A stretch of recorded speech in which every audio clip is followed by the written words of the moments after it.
Eh, a continuación, antes de ceder la palabra al señor Íñigo Iturrate Ibarra, vamos a conocer algo sobre su hoja de vida.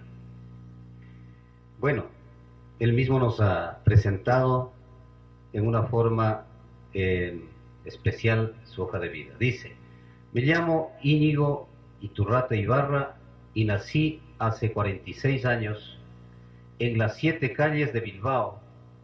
Desde siempre he sido un poco perejil, ya les comentará a qué se refiere. Canté en coros, he hecho teatro, he militado en movimientos sociales.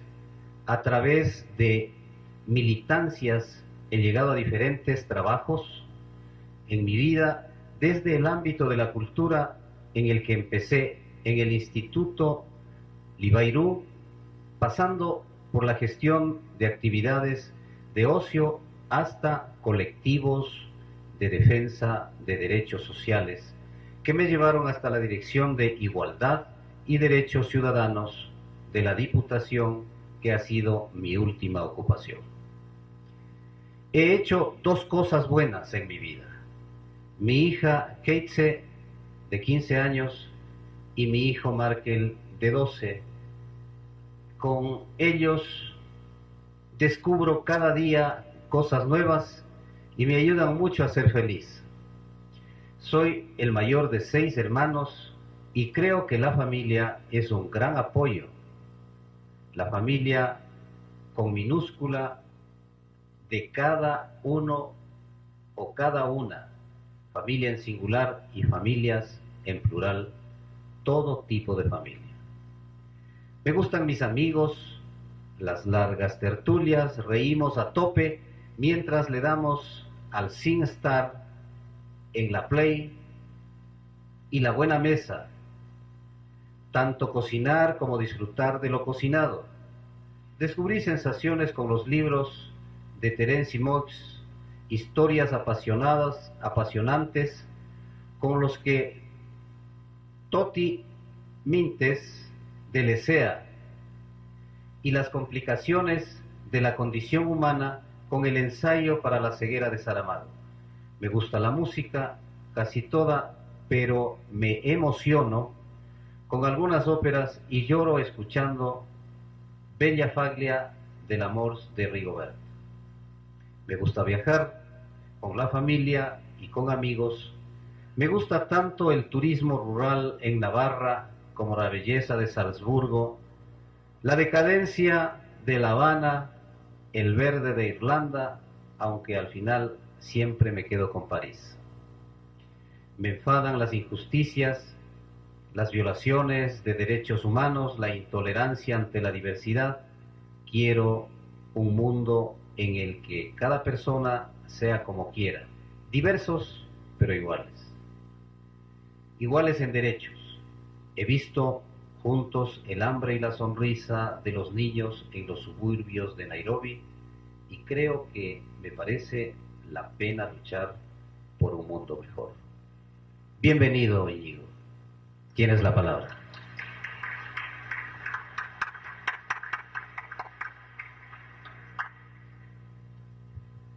Aritxisi Tukui Masikuna, arratsaldeon, eskerrik asko Ruma Patxa elkarteari eta batez ere Satxa Roserri eta baita ere Inbagurako gobernuari.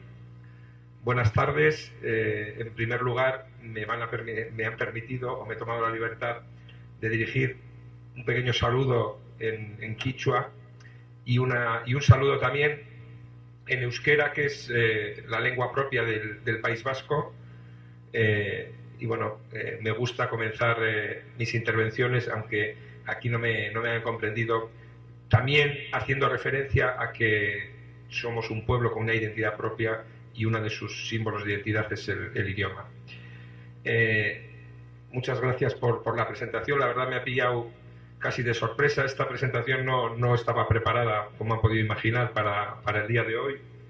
Es algo que escribí para el blog de la campaña electoral hace ya 2 años, por lo tanto ni tengo 46, ni mi hija Kelche tiene 15, ni mi hijo Markel tienen 12 años, son ya un poco más mayores, esto es de hace más de 2 años, y se trataba de presentarse de una manera un poco oficial o poco académica. No sé si este era el lugar más adecuado para hacer una presentación poco académica, en todo caso es lo que han debido de encontrar en mi blog de campaña, y bueno, me ha ruborizado un poco escucharlo en público, pero bueno, bienvenido sea. Me siento muy orgulloso de estar en Ibarra, porque es una ciudad que casi siento como mía, porque como habrán escuchado, mi nombre es Íñigo Iturrate Ibarra. Ibarra es el apellido de mi madre, y bueno, pues eso da cuenta también un poco de los lazos que existen entre el País Vasco y toda Latinoamérica, ¿no? Está plagada de apellidos vascos, de topónimos vascos. Bueno, pues señal de que también hemos sido una población emigrante y que nos ha tocado y que emigramos en su día a Latinoamérica, que nos recibió con los brazos abiertos. En esta ocasión se me ha invitado a contar la experiencia del autogobierno, del Estado de las autonomías en España, y muy concretamente del País Vasco, y de lo que eso ha supuesto en el desarrollo, en el bienestar de nuestro país. Me van a permitir, intentaré ser lo más breve posible, en todo caso no hablar más de 20 minutos o 30. Si me empiezo a alargar, les ruego por favor que tosan sin disimulo, que carraspeen, que se muevan en los asientos, y será la señal inequívoca de que les estoy aburriendo. Y en ese caso daría ya paso directamente a un diálogo, que es en realidad lo que creo que resulta más enriquecedor. Por lo tanto, si en algún momento también desean interrumpirme porque algo de lo que digo no les parece correcto, o no me he explicado bien, o desean importunarme sencillamente, pues tampoco me molesta excesivamente ser importunado. En política es bastante habitual. Por lo tanto, les invito a que, si no quieren esperar al final y quieren hacerme alguna pregunta, levantan la mano y yo interrumpo mi discurso. Bien, voy a procurar, había preparado el discurso con una primera parte un poco desde una perspectiva jurídica de lo que es el Estado de las autonomías, y luego con un final un poco más político, más una perspectiva más realista de lo que, después de contarles todas las bondades del sistema autonómico, contarles también algunas de las miserias que tiene. Bien, como no sé si ustedes conocen, pero la Constitución española, la Constitución de 1978, que puso fin a un régimen de 40 años de dictadura, reconoce en su artículo 2 el derecho a la autonomía de las nacionalidades y regiones que integran España. Por lo tanto, la propia Constitución española reconoce que en su seno España no es algo unitario, uniforme, que existen diferentes nacionalidades y regiones, y a tal fin, dice el artículo 2 de la Constitución, el territorio español se organiza en comunidades autónomas. Cada comunidad autónoma está formada por una o varias provincias que tienen una organización política y económica común. Este precepto constitucional, este reconocimiento constitucional de la existencia de nacionalidades y del derecho a la autonomía de las mismas, no es fruto, como alguno puede imaginar, de una especial sensibilidad española hacia las nacionalidades que la integran, hacia la autonomía. No es fruto de una reflexión natural, es fruto sobre todo del trabajo, de la lucha durante los 40 años de dictadura y también desde los principios de la transición, sobre todo de los ciudadanos y ciudadanas de vascos y catalanes del País Vasco y de Cataluña, que tienen una conciencia y una identidad nacional profunda, y que como tal, durante toda la lucha antifranquista contra la dictadura y en toda la etapa constituyente, impulsaron, empujaron y lucharon, en definitiva, desde la perspectiva democrática, por el reconocimiento de las diferentes realidades nacionales. Bien, España, por tanto, está formada por 17 comunidades autónomas, más 2 ciudades autónomas de Ceuta y Melilla en el continente africano.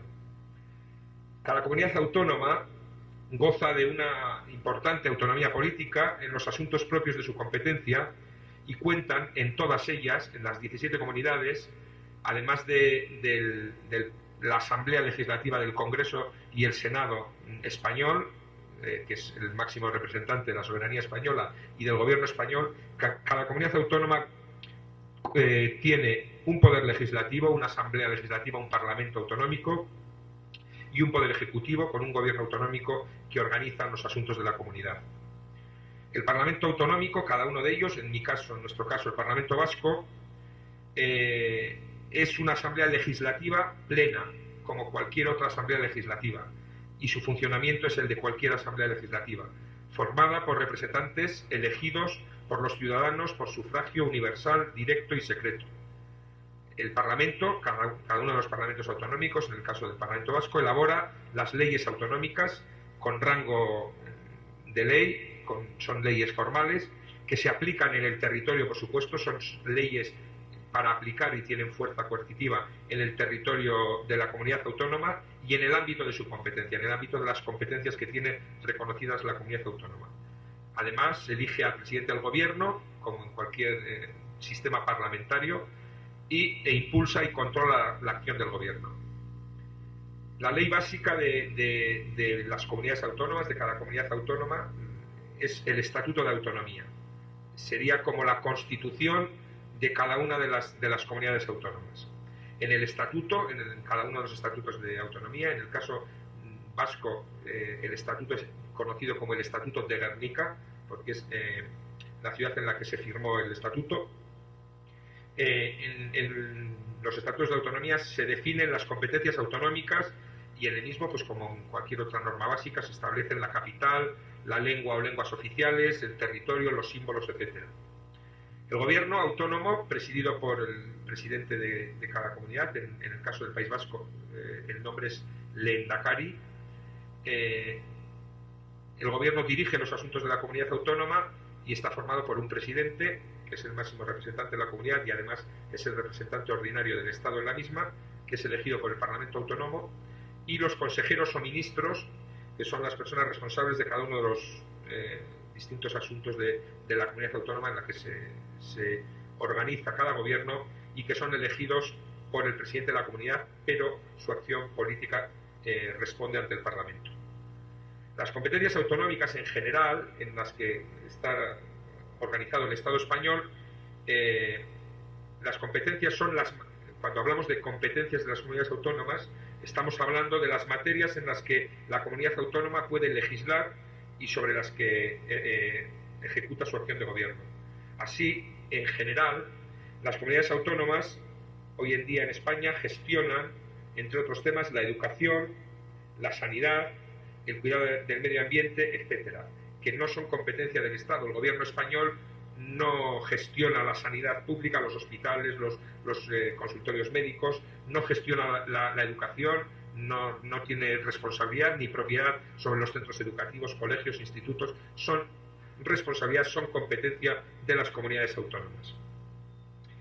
No todas las comunidades autónomas, el régimen autonómico español no es un régimen simétrico. No todas las comunidades autónomas tienen el mismo nivel de competencias. Y el nivel de competencias de cada una de ellas viene recogida en su Estatuto de Autonomía, que lista las competencias que corresponden a cada una de las comunidades.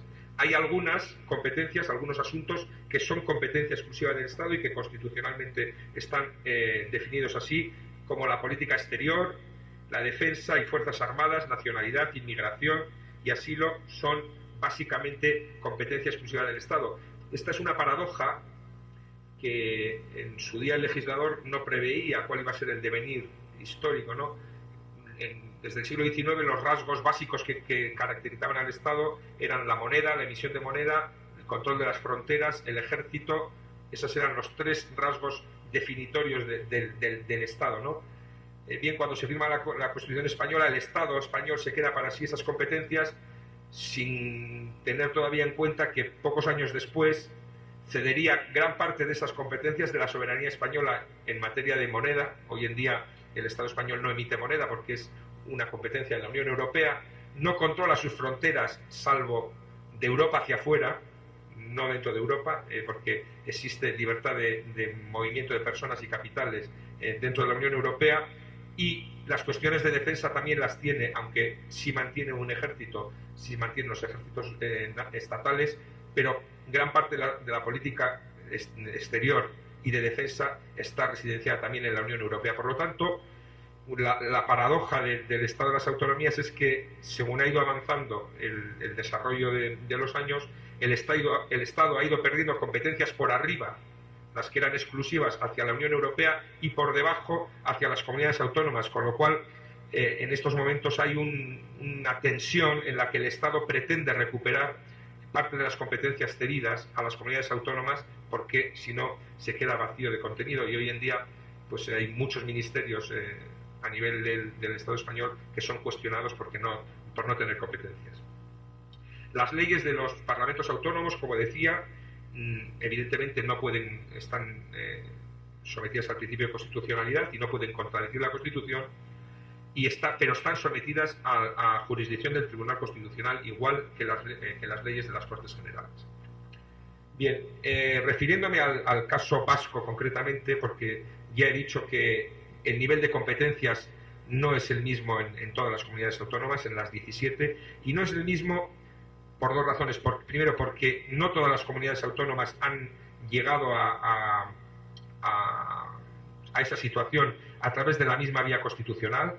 Hay tres comunidades autónomas que llegaron al régimen de autonomía a través del artículo 151 de la Constitución, que son las llamadas nacionalidades históricas, las que realmente impulsaron el proceso autonómico en España y que España se organizase respetando la autonomía de las nacionalidades y de las comunidades autónomas.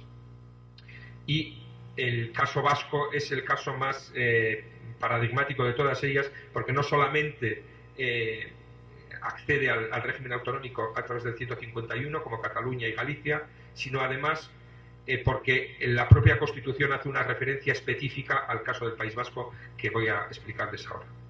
Bien, como les digo, aunque la comunidad autónoma vasca está enmarcada dentro del sistema autonómico ordinario, tiene una serie de singularidades que la convierten en una excepción dentro del Estado y en relación al resto de comunidades autónomas, junto con la otra comunidad autónoma también del País Vasco en general, que es Navarra. Esta diferencia está, como les decía, recogida en primer lugar por la propia Constitución española, que en la disposición adicional primera recoge lo que se definen como derechos históricos de los territorios vascos. En la disposición adicional primera de la Constitución española tiene el siguiente tenor: la Constitución ampara y respeta los derechos históricos de los territorios forales, son los territorios vascos. La actualización general de dicho régimen foral se llevará a cabo, en su caso, en el marco de la propia Constitución y de los estatutos de autonomía. Es decir, la propia Constitución, que es la ley básica y la creadora de derechos en el ordenamiento jurídico español, la propia Constitución reconoce que existen unos derechos preexistentes a la propia Constitución, anteriores a la misma, y la Constitución los recoge y les da, por tanto, rango constitucional.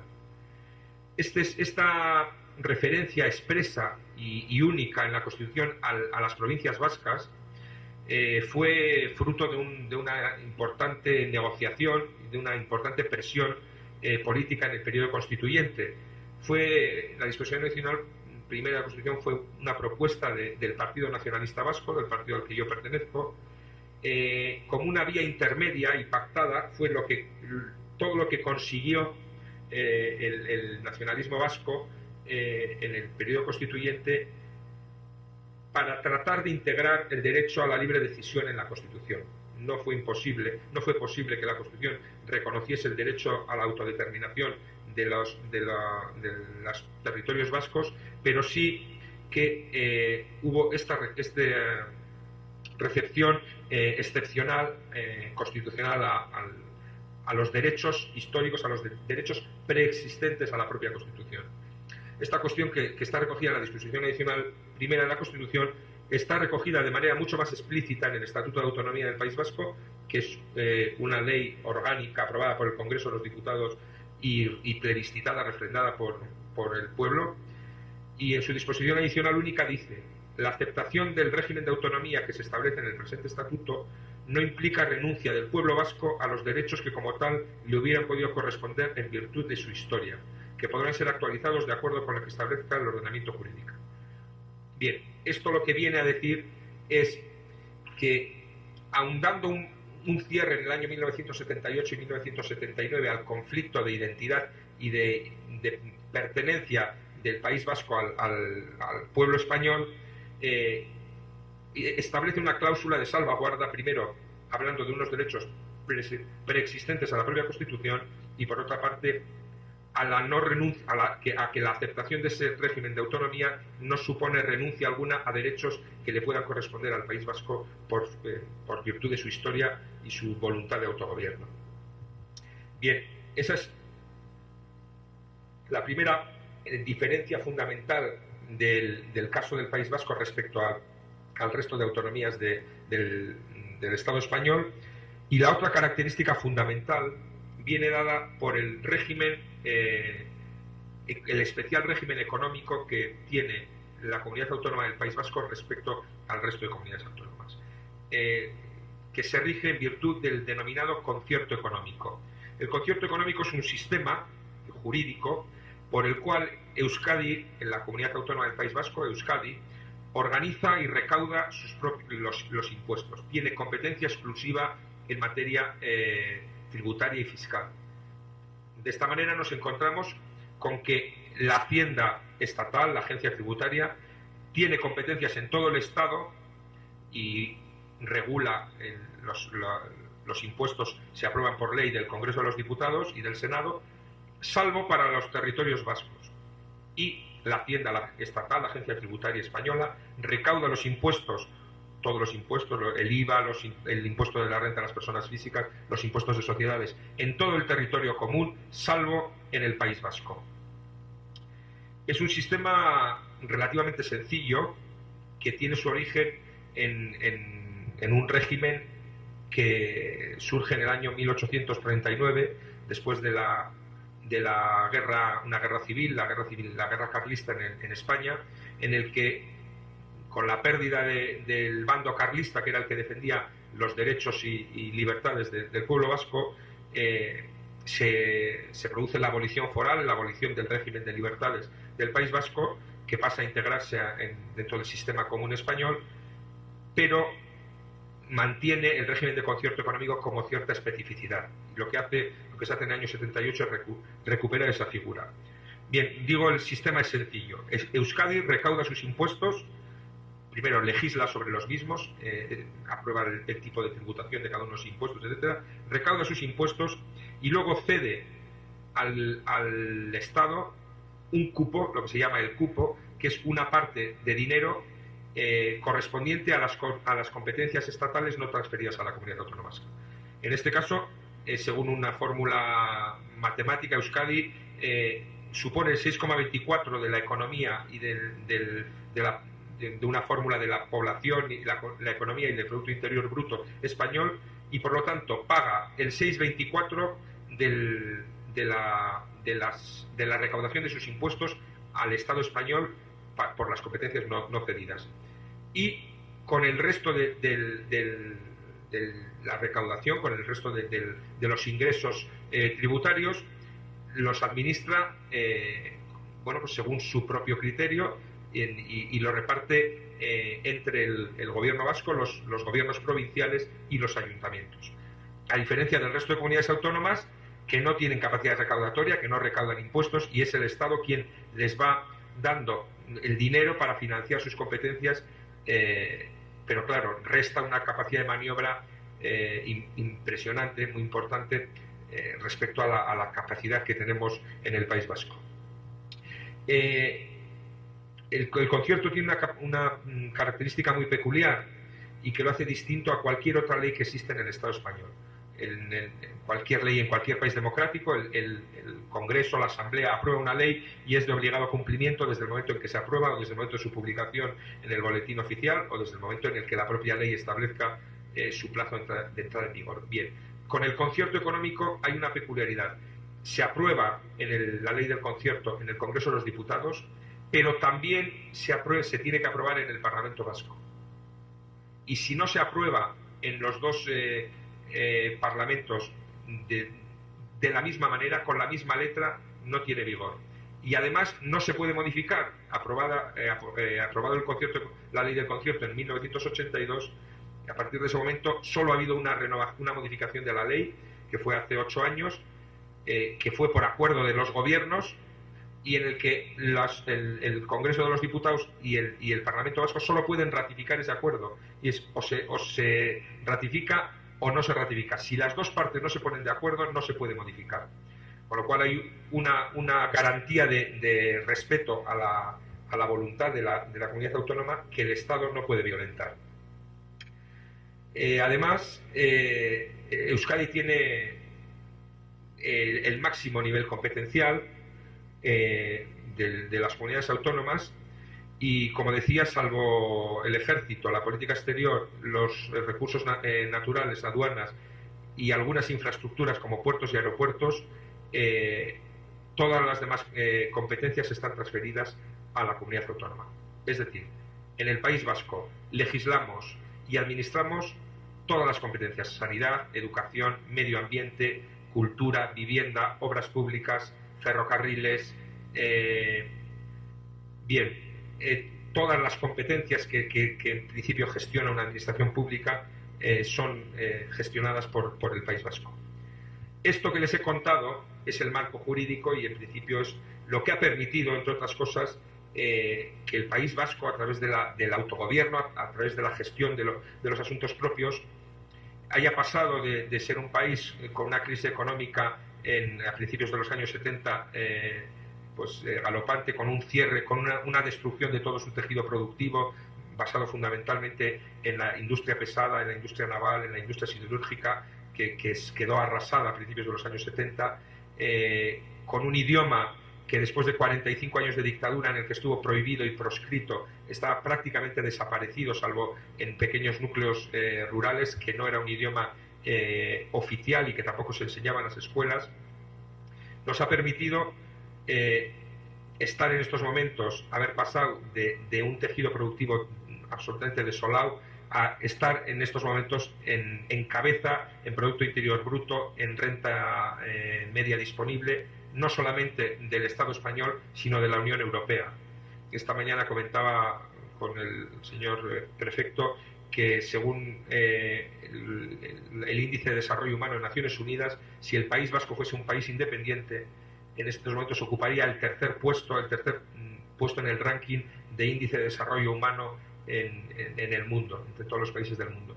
Y esto es básicamente porque hemos tenido la capacidad de autogobierno y de gestionar nosotros mismos nuestros propios recursos. Esto, hasta aquí las luces del sistema autonómico, pero también tiene sombras. El próximo día 25 de octubre se cumplirán 31 años de la aprobación del Estatuto de Autonomía. Una ley orgánica aprobada con mayoría cualificada en el Congreso de los Diputados y ratificada en plebiscito, refrendada en referéndum por la ciudadanía. Y, sin embargo, una ley orgánica que tiene en estos momentos, a día de hoy, 47 materias, 47 competencias todavía sin transferir, según consta en resolución unánimemente aprobada por el Parlamento Vasco. En España existe un Parlamento, un Congreso, con un Parlamento bicameral, con un Congreso y un Senado y un Gobierno. Y luego en cada comunidad autónoma existe un Parlamento con un Gobierno que legisla sobre las materias de su competencia, que están recogidas en su Estatuto de Autonomía y que están transferidas, y el Gobierno gobierna sobre esas materias. Y el Congreso de los Diputados, ni el Gobierno español, tiene competencias en materia de educación o de sanidad, no legisla sobre los currículums educativos en la comunidad autónoma, o sobre la organización de las escuelas, o sobre la ordenación sanitaria, sobre la cartera de prestaciones sanitarias, etcétera, que es competencia de la comunidad autónoma, del País Vasco. Es verdad.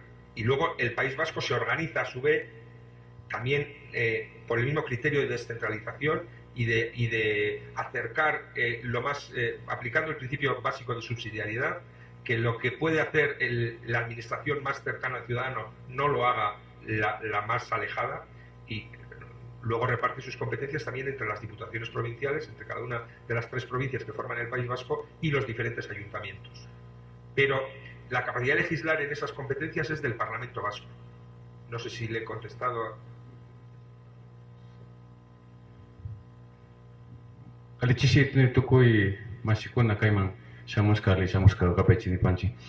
Me quería simplemente acotar un poco del tema, ¿no? Creo que es importante en esta parte aclarar la división política de España y Ecuador. La idea justamente de esta conferencia es un poco comparar eso, porque hay pequeñas similitudes que se podrían aprovechar de la experiencia que han tenido en España y las diferentes comunidades, ¿no? En España el Estado está dividido en comunidades autónomas, que más o menos llegarían a parecerse aquí a las regiones. Una región, como aquí, está constituida igual por provincias. Una comunidad autónoma tiene igual provincias, y las provincias tienen ayuntamientos, que aquí podrían ser los cantones. Los cantones tienen alcaldes, los ayuntamientos tienen alcaldes, las diputaciones tienen un presidente de la diputación, que es parecido a la prefectura, pero la diferencia es que aquí el prefecto es elegido por elección popular. En cambio, en España son los organismos supramunicipales son elegidos por los alcaldes. Entonces, salvo en el País Vasco. Pues un poco para aclarar la situación de la división política, creo es importante puntualizarlo para que se pueda continuar con la conferencia. Muy cordialmente. Voy a terminar diciéndoles que nosotros hoy, el pueblo vasco, el País Vasco, somos lo que somos porque hemos gozado de un régimen de autonomía política y de autogobierno. Ese régimen de autonomía o de autogobierno no colma todas las aspiraciones de autonomía o de autogobierno del País Vasco, es verdad. Es un sistema que está contestado dentro de la sociedad vasca por parte de gran parte de la población, que no encuentra suficiente el Estatuto de Autonomía y el régimen de autonomía. Y por eso hacía referencia a la disposición adicional única del Estatuto, de la cláusula de salvaguarda de los derechos. Pero nos ha permitido, como decía antes, pasar en 30 años de una sociedad con el 90% que teníamos, no llegábamos al 100% de la renta media disponible de España, a ser una de las comunidades autónomas con mayor Producto Interior Bruto y con mayor renta media disponible, y tener el 133% de la renta media disponible a nivel de la Unión Europea. Un país con una industria avanzada, competitiva, tecnológicamente avanzada, con una importante inversión en I+D+I, en innovación, desarrollo e investigación.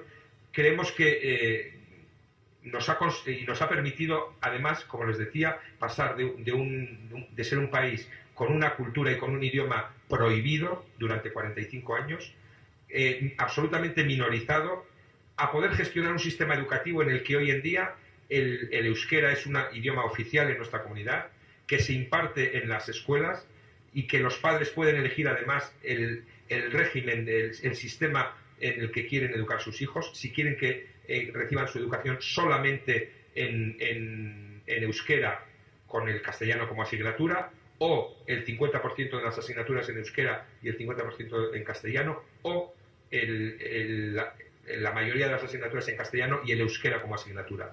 Eso nos ha permitido en que hoy en día todas las carreras universitarias puedan cursarse en euskera, y hoy en día nuestros licenciados universitarios puedan haber aprendido y realizado su carrera universitaria en euskera, todas las carreras.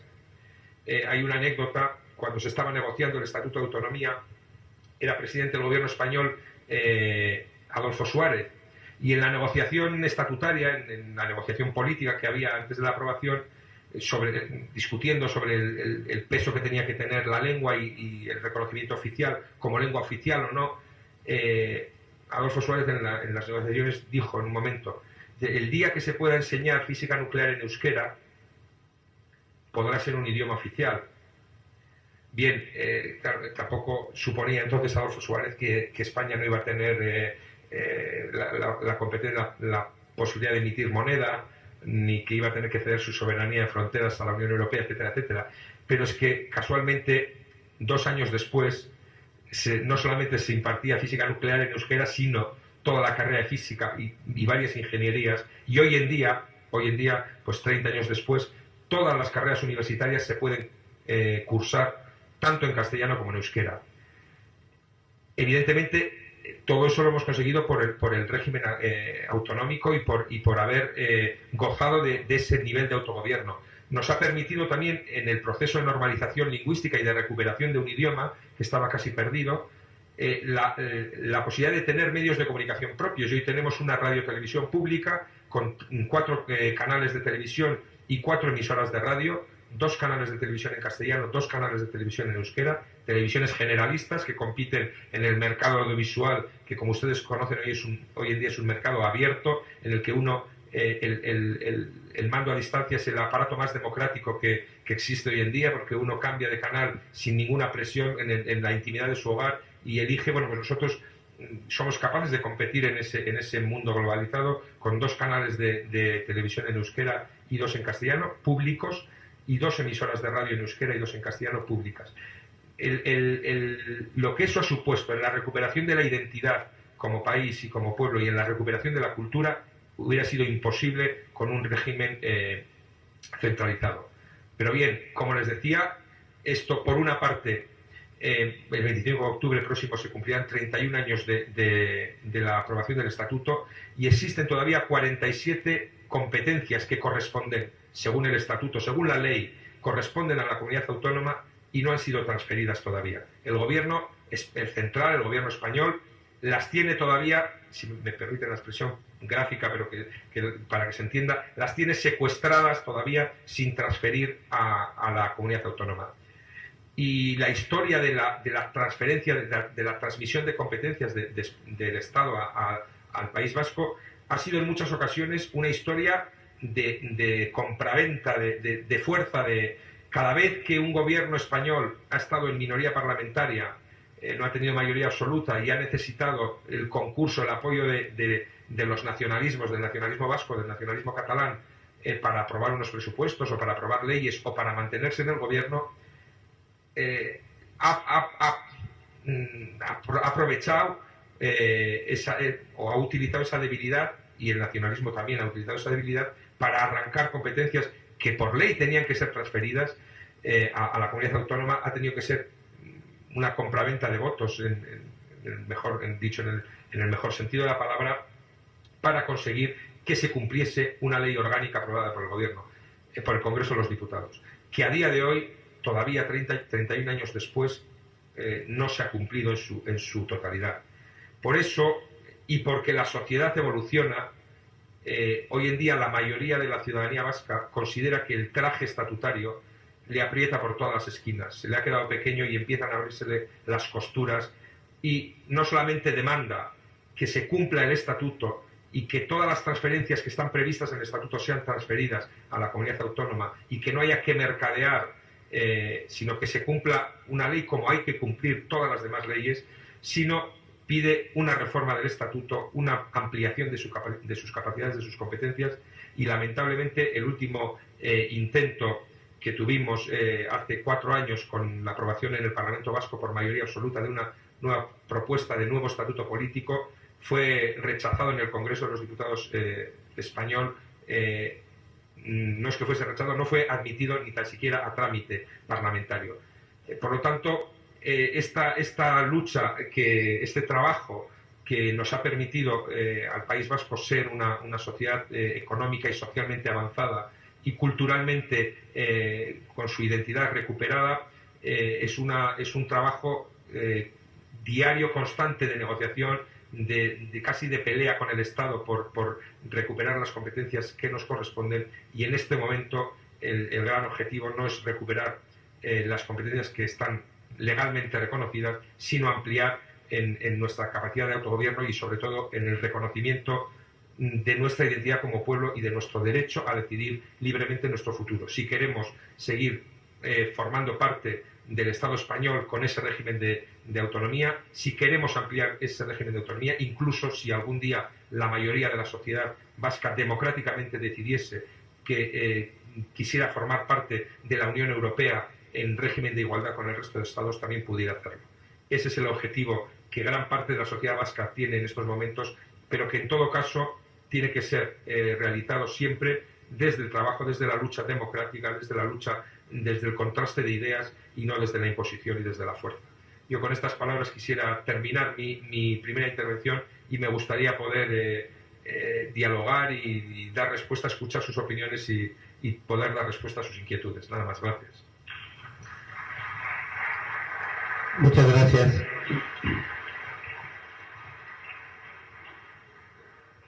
Indudablemente este es un tema apasionante y entiendo yo que viene a constituirse una especie, en una suerte de elección sobre el ordenamiento territorial que en perspectiva tiene planteado el Ecuador desde la nueva ley de ordenamiento territorial, cuando se ha dividido al Ecuador en 7 regiones. Por ejemplo, nosotros estaríamos en la zona 1, que correspondería a las provincias de Esmeraldas, Imbabura, Sucumbíos y el Carchi. Se advierte que cada una de estas zonas tendría igualmente su autonomía expresada desde el punto de vista político a través de un congreso, es decir, de diputados o asambleístas electos en esta jurisdicción, y evidentemente tendría la posibilidad de rescatar, diríase, del gobierno central algunas de las competencias que ahora son centralizadas. Como nos ha explicado Íñigo, ha sucedido en muchas de las autonomías españolas. Entiendo yo que la experiencia que nos acaba de relatar Íñigo en relación al País Vasco es bastante elocuente, puesto que de ser un país independiente, el ocupar el tercer lugar en el índice de desarrollo humano dice bastante. Es algo parecido a lo que sucede con Kerala, que es un estado de la India, que pese a ser un estado pequeño, ¿sí?, de la India, también tiene indicadores de desarrollo humano bastante grandes, bastante altos, diríase, en relación con los países desarrollados. ¿Por qué el Estado no transfiere competencias? Porque es vaciarse de contenido.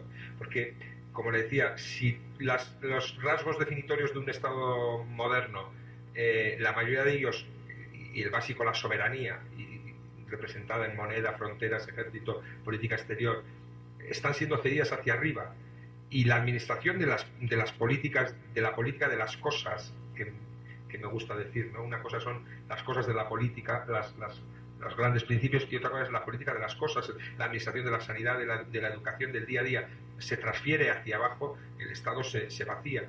¿Por qué, si no tiene el Estado 47 competencias retenidas, que por ley tenía que haber transferido, que no era la última competencia que ha transferido el Estado español al País Vasco ha sido este mes pasado? Bueno, todavía no se ha formalizado, pero el acuerdo político ya está. ¿Y sabe usted por qué ha sido? Después de años, son las políticas activas de empleo, es la gestión del servicio público de empleo, del INEM, las bonificaciones a los empresarios por contratación, etcétera. Esa es la competencia que, estando aprobada en el Estatuto hace 31 años, recién se acaba de llegar a un acuerdo para su transmisión. Pues porque al presidente Rodríguez Zapatero le faltan 7 votos para aprobar los presupuestos. Y porque está en una situación de crisis económica y financiera gravísima el Estado español, una situación política muy inestable, con una una falta de mayoría parlamentaria y un acoso de la oposición que no le da tregua, y entonces el gobierno se ha venido a firmar la transferencia de las competencias activas de empleo, porque el Partido Nacionalista Vasco le ha dicho simplemente: si usted quiere mis 5 votos para la aprobación de los presupuestos generales, me da la transferencia. Estamos mercadeando la transferencia y al final estamos mercadeando con el derecho que tiene cada uno de los territorios para a su autogobierno y a su autonomía. El problema es, cuanto más cicatero, cuanto más cerrado se muestre el Estado en la cesión de competencias, y es más, no solo en la cesión de las competencias ya establecidas, sino en la ampliación de las competencias y en la ampliación del estatuto, más tensión política seguirá creando en la comunidad autónoma vasca, en el País Vasco y en Cataluña. Hay un hecho cierto, y es que la mayoría de la población en Cataluña y en el País Vasco no se siente cómoda en el marco jurídico que tiene. En Cataluña, con su estatuto, que consiguió reformarlo a duras penas, y que el Tribunal Constitucional lo ha cepillado después de que ya al Congreso le pasase un cepillado, como se definió además así públicamente. El Tribunal Constitucional le ha vuelto a dar otro cepillado, limitando lo que había aprobado el Parlamento de Cataluña, y en el País Vasco no hemos tenido ni oportunidad tan siquiera de presentar un nuevo estatuto a debate en las Cortes Generales del Estado. Si el gobierno continúa por esa línea, pues las sociedades, los catalanes, los ciudadanos y ciudadanas de Cataluña y del País Vasco seguirán sin estar cómodas, y seguirá habiendo un conflicto político y una falta de normalidad política en esas sociedades. Cuanto más se tensione esa relación, pues más impulsará en esos países, tanto en Cataluña como en el País Vasco, opciones y políticas y propuestas que propongan separarse del Estado. Por lo tanto, yo creo que lo que le convendría al Estado es ser inteligente, asumir constitucionalmente que España no es una nación, que en todo caso es un Estado plurinacional con naciones diferentes, por lo menos además de la española con otras 2 naciones, con Cataluña y con el País Vasco, y asumir eso y darle contenido legal. Es verdad que avanzar en ese camino lleva al vaciado del Estado, pero esa es la paradoja a la que se enfrenta. O va por ese camino y se vacía un poco, pero permanece, o va impulsando hacia un abismo que lleve a las poblaciones a querer romper con el Estado. La Universidad Técnica del Norte presentó la conferencia Análisis de la relación entre el territorio y la identidad, disertado por el conferencista Íñigo Iturrate, parlamentario del Partido Nacionalista Vasco. UTN, Ciencia y Técnica al servicio del pueblo.